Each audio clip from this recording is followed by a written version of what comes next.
الرجيم بسم الله الرحمن الرحيم الحمد لله رب العالمين والصلاة والسلام على أشرف الأنبياء والمرسلين وعلى آله الطيبين الطاهرين المعصومين ولعنة الله على أعدائهم أجمعين أما بعد فقد قال الله تبارك وتعالى يا أيها الذين آمنوا اتقوا الله وكونوا مع الصادقين صلوات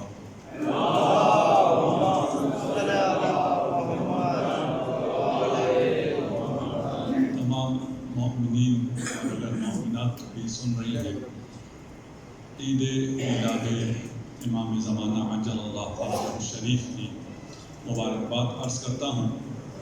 اور میں اپنے موضوع پر آنے سے پہلے اس مناسبت سے چند کلمات عرض کروں گا اور اپنے وقت کے اندر ہی اس مقدمے کو اور موضوع کو بیان کرنے کی کوشش کروں گا. مہدویت کے بارے میں آپ سب جانتے ہیں کہ یہ وہ نظریہ ہے امام مہدی عجل اللہ فرجہ الشریف واحد ذات ہے جن کی آمد کی بشارت 1,24,000 انبیاء نے دی ہے. آپ ساتھ ہیں؟ آوازیں پہنچ رہی ہیں؟ آواز آخر تک پہنچ رہی ہے؟ اگر نہیں پہنچ رہی تو آگے آ جائیں. ایک حال تو یہ ہے. دوسرا حل یہ ہے کہ پھر میں تھوڑا سا اونچا بولوں کیونکہ آواز پہنچ رہی ہے تو میں لہجہ دھیما ہی رکھوں گا. مہدویت پر تمام ادیان سماوی کا اتفاق ہے. وہ اسلام ہو یا غیر اسلامی ادیان ہو سب پر ایک منجی اور ایک موعود کو تسلیم کرتے ہیں. پھر فرق کیا ہے اسلام میں اور باقی ادیان میں؟ اسلام اور باقی ادیان کا فرق یہ ہے کہ باقی ادیان کا موعود اور ہے لیکن اسلام کا موعود فقط ایک ہستی ہے جسے فرزند زہرا یوسف فاطمہ مہدی دوران امام زمانہ عجل اللہ فرجہ الشریف اللہم صلی علی محمد. آپ ساتھ دیں گے؟ ماشاءاللہ. پھر جو پوچھوں گا اس کا جواب دیجیے. ماشاءاللہ کی اتنی ضرورت نہیں، کہہ دیں کوئی حرج نہیں. اگر سارے مسلمان مہدی کو مانتے ہیں، مہدویت پر متفق ہیں، تو فرق کہاں ہے؟ فرق کیا ہے؟ شیعہ اور سنی میں کیا فرق ہے مہدویت کے اعتبار سے؟ جی یہ آپ نے بولنا ہے. علماء سے میرا سوال نہیں ہے، جوانوں سے سوال ہے. وہ کہتے ہیں کہ امام پیدا ہوں گے جب کہ مسئلہ جعفریہ کا عقیدہ ہے کہ امام پیدا ہوں. صحیح. ایک بات یہ ہے جو مشہور ہے وہ یہ ہے کہ امام ان کے ہاں پیدا ہوں گے، ابھی پیدا نہیں ہوئے. ہمارے ہاں امام کی ولادت ہو گئی ہے، اسی لیے 15 شعبان کو اس کو بڑھائیں. اگر بڑھانے کی ضرورت پیش ہے تو میں اپنی آواز بڑھا لوں گا.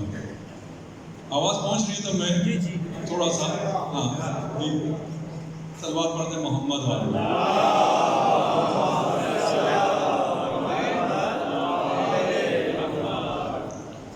امام کی ولادت ہو چکی ہے اسی لیے ہم 15 شعبان کو جشن مناتے ہیں اور ان کے ہاں امام کی ولادت ابھی نہیں ہوئی.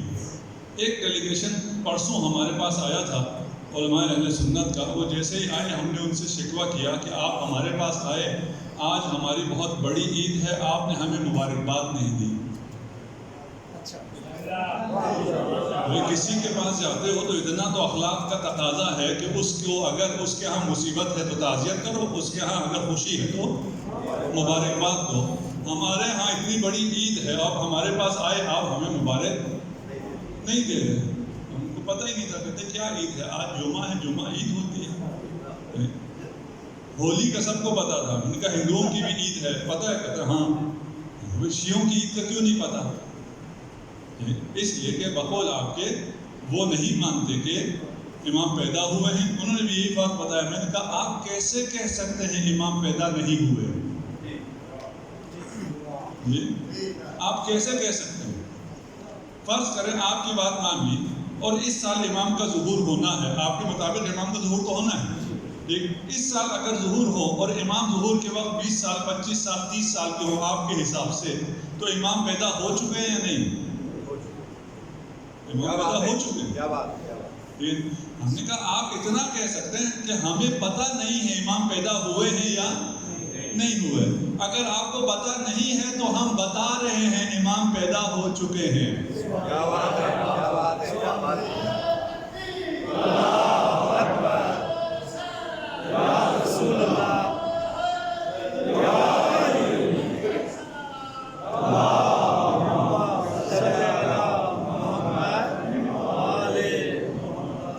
بس یہ فرق صحیح نہیں ہے کہ امام پیدا نہیں ہوئے. جو بھی کہتا ہے وہ جاہل ہے. وہ کہہ سکتا ہے مجھے پتا نہیں ہے. جاہل کو عالم سے رجوع کرنا چاہیے. جو جاہل ہے وہ یہ کہہ سکتا ہے ہمیں پتا نہیں. آپ کو پتا نہیں ہے تو ہمیں پتا ہے.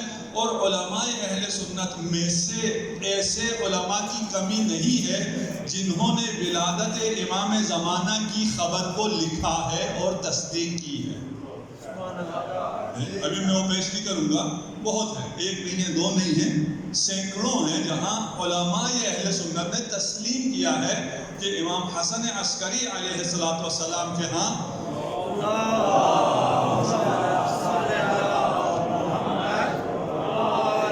زمانے کے امام کی ولادت ہوئی ہے. یہ تو فرق نہ ہوا ہے. اور کیا فرق؟ یہ فرق نہ ہوا.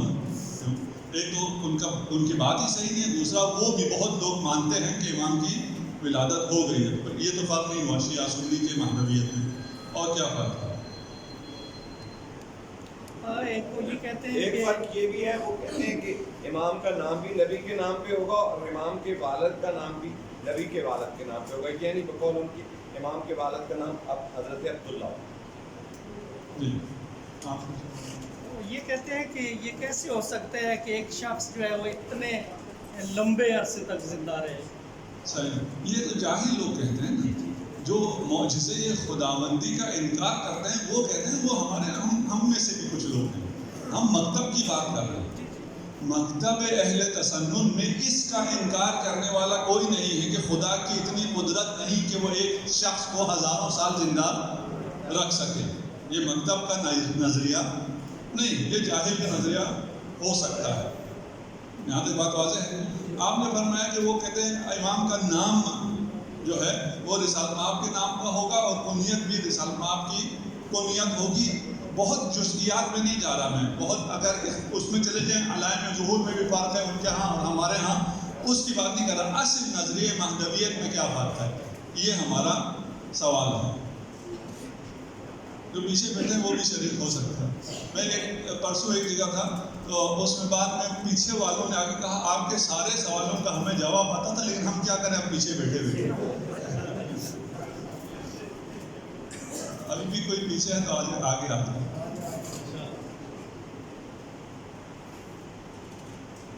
علماء کی صحت و سلامتی کے لیے بے آواز بلند صلوات.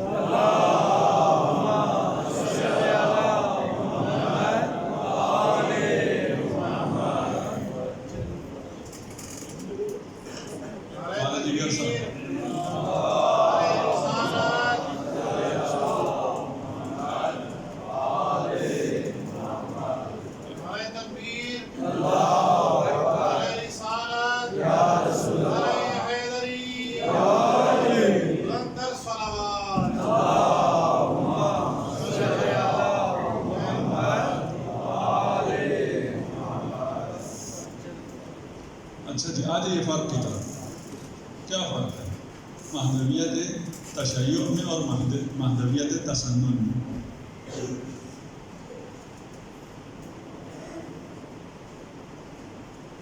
آغا صاحب کے ہوتے ہوئے مجھ سے بھی بولنا مشکل ہے، آپ لوگوں سے بھی نہیں بولا جا رہا. آغا اجازت دے رہے ہیں، آپ بول سکتے ہیں.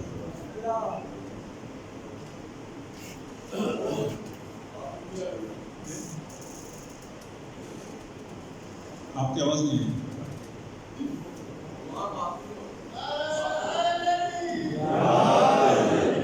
امام معصوم ہوتا ہے، منسوب من اللہ ہوتا ہے اور وہ اس بات کو نہیں مانتے.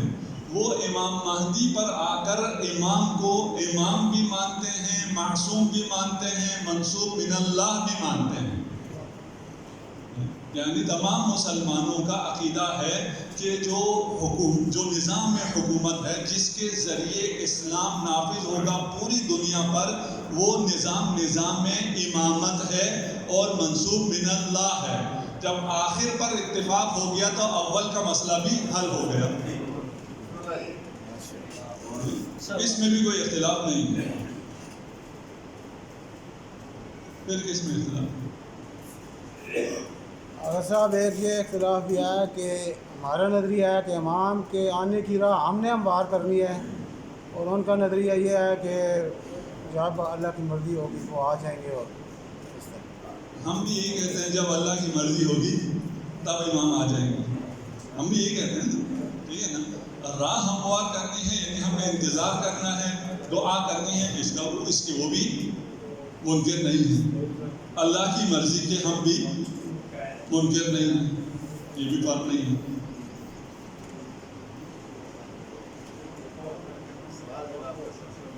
مشکل ہو جائے گا، اب آگے نے منع کر دیا، میں آگے چلتا ہوں، ٹھیک۔ اچھا، فرق یہ ہے ہم بھی اسی مہدی کو مانتے ہیں جس کو اہل سنت مانتے ہیں۔ ہم میں اور میں فرق یہ ہے کہ وہ بھی مانتے ہیں، ہم بھی مانتے ہیں، جیسا ہم مانتے ہیں ویسا وہ مانتے ہیں۔ فرق یہ ہے کہ وہ صرف مانتے ہیں، ہم مانتے بھی ہیں اور جانتے بھی ہیں۔ فرق معرفت کا ہے۔ یہ مقدمہ تھا، میرا موضوع معرفت تھا، اور امام کی ولادت کے حوالے سے میں نے یہ مقدمہ اختیار کیا اور میں اپنے موضوع پر آ گیا۔ موضوع جو ہے وہ معرفت ہے۔ معرفت کسے کہتے ہیں میں نے آپ سے پوچھنا تھا، آقا نے منع کر دیا ہے، اس لیے میں آپ سے نہیں پوچھ سکتا، میرے پوچھے بغیر آپ بتانا چاہتے ہیں بتا دیں۔ معرفت کسے کہتے ہیں؟ معرفت علم کو کہتے ہیں۔ علم کسے کہتے ہیں؟ علم نور کو کہتے ہیں۔ نور کیا ہے؟ علم کیا ہے؟ ظاہر بنفسہ و مظہر لغیرہ۔ علماء اور طلاب کے لیے اور محققین کے لیے، جنہیں سمجھ میں آ گیا۔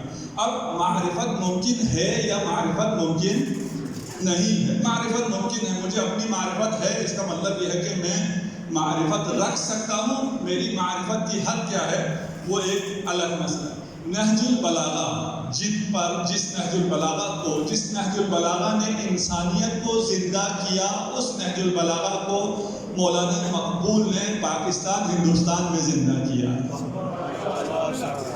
ان کا یعنی پورا اردو زبان طبقہ احسان مند ہے، بڑا احسان ہے مولانا کا اردو زبان طبقے پہ، اور الحمدللہ یہ کام صرف اردو زبان طبقے تک محدود نہیں رہے گا۔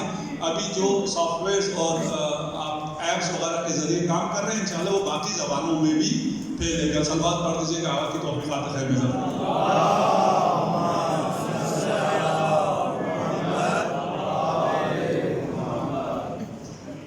نہج البلاغہ کتاب معرفت ہے۔ معرفت وہ فارسی والے شناسی کہتے ہیں نا، خدا شناسی، تو خدا شناسی، انسان شناسی، معاد شناسی، امامت شناسی، نبوت شناسی، ان موضوعات کا مجموعہ نہج البلاغہ ہے۔ اس لیے کہ خدا کو پہچاننا ہو، انسان کو پہچاننا ہو، کائنات کو پہچاننا ہو، علی سے بہتر کوئی ان معارف کو نہیں پہچان سکتا، اور علی کے در پر آئے بغیر کوئی معرفت حاصل نہیں کر سکتا۔ نہج البلاغہ میں آپ آئیں گے معرفت کے لیے علم، عقل، فہم، لب، حکمت، حجت، شعور، فطانت، بصیرت، برہان، یقین، اشراق، تفکر، تعقل، تفقہ، تفہم، تدبر، اور نہ جانے اس جیسے کتنے الفاظ ہیں جو آپ کو تحفہ معرفت عطا کرتے ہیں۔ اب رہ گئے اقسام معرفت کیا ہے۔ شاید مجھے تھوڑا جلدی گزرنا پڑ جائے اور وقت بھی میرے پاس محدود ہے۔ معرفت کی دو قسم ہیں، ایک حصولی ہے اور ایک حضوری ہے۔ حضوری معرفت میں کسی واسطے کی ضرورت نہیں ہوتی، حتیٰ مفہوم بھی واسطہ قرار نہیں پاتا۔ آپ کو اپنا علم ہے، آپ کو اپنے وجود کے علم کے لیے کسی واسطے کی ضرورت نہیں ہے، کسی آئینے کی ضرورت نہیں ہے جس میں دیکھ کر آپ کہہ سکیں اوہو میں بھی اس دنیا میں تھا۔ کچھ حیوانات ہیں وہ اپنے آپ کو دیکھ کے پریشان ہو جاتے ہیں کہ یہ کون ہے اور میں کون ہوں۔ آپ کو اس بات کی ضرورت نہیں ہے، جسے علم حضوری کہتے ہیں۔ وہیں سے علم حصولی بھی پتہ چل گیا، جس کے لیے واسطے مفہوم کی ضرورت ہو، جس علم اور معرفت کے حصول کے لیے اسے معرفت حصولی یا علم حصولی کہتے ہیں۔ نہج البلاغہ میں ایک چھوٹا سا کوٹ یہاں نقل کر رہا ہوں اور آگے میں اقوال ہی نقل کروں گا، زیادہ بولوں گا نہیں۔ وَأَقَامَ مِنْ شَوَاهِدِ الْبَيِّنَاتِ عَلَى لَطِيفِ صَنْعَتِهِ وَعَظِيمِ قُدْرَتِهِ، کہ اللہ نے اپنے اس کائنات میں ایسے شواہد بینات رکھے ہیں جن کو دیکھ کر آپ کو معرفت حاصل ہوتی ہے، اس سے عَلَى لَطِيفِ صَنْعَتِهِ، اس کی صنعت کی لطافت سے، اور اس کی عظیم قدرت کے ایسے مظاہر موجود ہیں جس سے انسان کو معرفت حصولی اور حضوری حاصل ہوتی ہے وجود باری تعالیٰ کے لیے۔ صلوات پڑھتے ہیں محمد و علیہ وسلم۔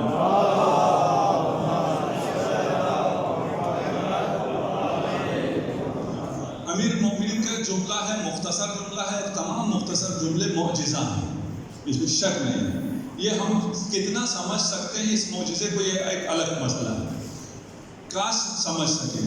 آپ نے ایک کتاب تعلیف فرمائی ہے شمع زندگی، شمع زندگی، ضرور پڑھیے گا، میں خود روز پڑھتا ہوں، یہ میں پڑھ بھی رہا ہوں اور اس کو میں ریکارڈ بھی کرا رہا ہوں، وہ تمام ان اقوال کو، چھوٹے چھوٹے جملے ہیں۔ یہ جملہ اس میں ابھی تک میں نے جو 200-300 پڑھے اس میں ابھی تک تو نہیں آیا ہے، شاید آ جائے۔ اللہم انک اعلم بی من نفسی، کاش اس کو کوئی سمجھ سکے، میں یہ اعتراف کرتا ہوں میں نہیں سمجھ سکتا۔ اللہم انک اعلم بی من نفسی، اے میرے رب تو میرے بارے میں مجھ سے زیادہ جانتا ہے۔ وَأَنَا أَعْلَمُ بِنَفْسِي مِنْهُمْ، میں اپنے بارے میں آپ لوگوں سے زیادہ جانتا ہوں۔ اس کی گہرائی اتنی ہے کہ میرا نہیں خیال کہ مجھ میں یہ توانائی ہے کہ میں اس گہرے کنویں میں اتر سکوں اور آپ کو ساتھ لے کے چل سکوں۔ علم حضوری کی مثال ہم نے دے دی، اب علم حضوری علت بمعلول، یعنی cause to effect۔ العالم بلا اکتساب ولا ازدیاد ولا علم مستفاد، خالق کا علم اپنے مخلوق کی نسبت، ہر چیز کی نسبت، ہر چیز اللہ کی مخلوق ہے، وہ علم عین ذات ہے، علم بلا زیادہ ہے، حتیٰ زیادہ مفہوم بھی نہیں ہے کہ اس علم کے حصول کے لیے مفہوم واسطہ بنے، جسے سمجھ میں آئی اسے سمجھ میں آئی، جسے سمجھ میں نہیں آئی وہ میری طرح۔ دوسرا علم معلول بے علت، یہ علم علت بے معلول تھا، علم معلول بے علت۔ امیر المومنین سے پوچھا گیا حل رأیت ربک، آپ نے سن رکھا ہے، آیا آپ نے اپنے رب کو دیکھا ہے؟ امیر المومنین نے فرمایا میں اس رب کی عبادت نہیں کرتا جسے میں نے نہ دیکھا ہو۔ تو کیسے دیکھا ہے؟ لا تدرکہ العیون، آنکھیں اس رب کا احاطہ نہیں کر سکتی۔ بمشاہدۃ العیان لیکن تدرکہ القلوب بحقائق الایمان، کہ کوئی امیر المومنین سے پوچھے کہ حقیقت ایمان کیا ہے جس سے وہ رؤیت خداوندی کو کر رہے ہیں اور اس رب کو دیکھ کر اس کی عبادت کر رہے ہیں۔ دیکھیں یہ جو معرفت ہے یہ معرفت تشکیکی ہے، یعنی اس میں جو ما بہ امتیاز ہے وہی ما بہ امتیاز، ما بہ افتراق اور ما بہ امتیاز ایک ہی چیز ہے، اور ما بہ اشتراک اور ما بہ امتیاز ایک ہی چیز ہے۔ جس چیز کی وجہ سے فرق ہے اسی چیز کی وجہ سے وہ ایک ہی ہے۔ کیا ہے؟ امیر المومنین کا جملہ ہے، آپ نے جو کتاب ترتیب دی اس کتاب میں ہے، ہم نے بھی اس کی مختصر شرح کی ہے، یہاں ہم اس سے بھی مختصر شرح کرنے والے ہیں۔ ان هذه القلوب اوعیۃ فخیرها اوعاها، یہ قلب جو ہے یہ دل یہ ظرف ہے، معرفت کا ظرف آپ کا دل ہے، تو دل کا ظرف جتنا بڑا ہوگا اتنی معرفت زیادہ ہوگی۔ مختصر سا جملہ ہے، اور اس مختصر سے جملے میں جو آپ کو بتایا گیا ہے معرفت کے لیے جو کچھ ہے وہ آپ کا دل ہے، جو کچھ ہے وہ آپ کا دل ہے، اللہ کی معرفت، بکا عرفتو، میں نے تجھ سے تجھے پہچانا، باہر سے تمہیں خدا کی معرفت حاصل نہیں ہوگی، یعنی حقیقی معرفت، معرفت کا سفر تمہارے نفس سے شروع ہوگا، تمہارے دل سے شروع ہوگا، جتنا تمہارے دل کا ظرف بڑا ہوگا اتنی تمہاری معرفت بڑی ہوگی، اور دل کے ظرف میں کیا ہو کہ میری معرفت بڑھے، دل کے ظرف میں حب اللہ جتنی زیادہ ہوگی اتنی معرفت اللہ بڑھتی جائے گی۔ اب یہ پھر خود سمندر ہے، حب اللہ کیا ہے اور حب اللہ کے حصول کا راستہ کیا ہے۔ حب اللہ بغیر حب اہل بیت حاصل نہیں ہو سکتی ہے، لیکن اگر حب اہل بیت للہ نہ ہو تو وہ حب اہل بیت نہیں ہوتی ہے۔ یہ کنفیوژن ہمارے معاشرے میں بہت زیادہ ہے کہ ہمیں اہل بیت سے بہت محبت ہے لیکن پھر بھی ہمارا عمل کربلا والوں جیسا نہیں ہے، اس لیے کہ ہماری محبت للہ نہیں ہے، حب اللہ ضروری ہے۔ حب اللہ میں حب محمد و آل محمد، صلوات پڑھ دیجیے، محمد و آل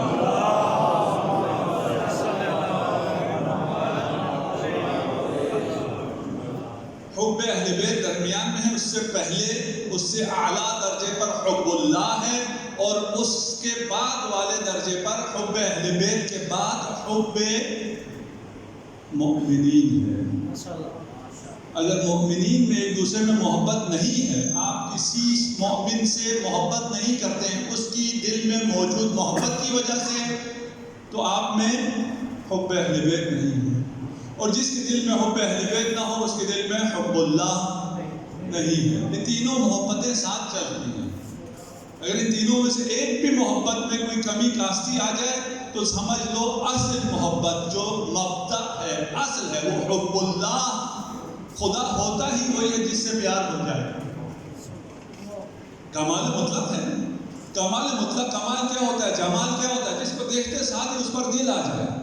حضرت ابراہیم نے جب ان بت پرستوں کے ساتھ، شمس پرستوں کے ساتھ، ستارہ پرستوں کے ساتھ بیٹھے اور کہا میں بھی ان کو مانتا ہوں، پھر بعد میں کیا کہا، فَلَمَّا أَفْلَ قَالَ لَا أُحِبُّ الْآفِلِينَ، کہ یہ میرا رب تو تھا لیکن کیونکہ یہ افول کر گیا، اس لیے افول کرنے والوں کو میرا دل چاہ نہیں رہا۔ جتنے مشرکین تھے سب نے تسلیم کر لیا کہ جس میں دل نہیں آتا وہ الہ نہیں ہو سکتا۔ اپنے خداؤں سے انہوں نے بھی ہاتھ اٹھا لیا کہ استدلال ابراہیم کا بہت قوی ہے، کیونکہ زوال پذیر ہو گیا، زوال پذیر جو ہو جائے اس سے محبت باقی نہیں رہ سکتی ہے۔ معرفت خدا محبت سے ہو سکتی ہے۔ کتنا کیا تھا، ہو گیا ختم ہو گیا، چلیے اچھا ہو گیا، میں نے آواز دیکھ لیا، میں نے ان کو پا لیا، وَإِلَّا میں اپنے وقت سے اوپر چلا جاتا۔ اور معرفت کی بحث، اور وہ بھی نہج البلاغہ سے۔ ابھی یہ ہے کہ اگر میں بتاؤں میرے نے کتنا مزید موجود تھا تو پھر مولانا ایک ڈیوٹی یہ لگا دیتے ہیں، کہتے ہیں یہ لکھ کے دے دو ہم پرنٹ کرائیں گے، اس لیے میں آپ کو نہیں بتاتا کہ میں نے کتنا لکھا ہوا ہے۔ خدا آپ کے توفیقات خیر میں اضافہ فرمائے، ہم سب کو امام زمانہ عجل اللہ فرجہ الشریف کے عوام انصار میں قرار دے۔ تمام علماء جنہوں نے زحمت کی یہاں تشریف لائے ہیں ان کی توفیقات خیر میں اضافہ فرمائے۔ امام زمانہ عجل اللہ فرجہ الشریف کے ظہور میں تعجیل کے لیے بآواز بلند صلوات۔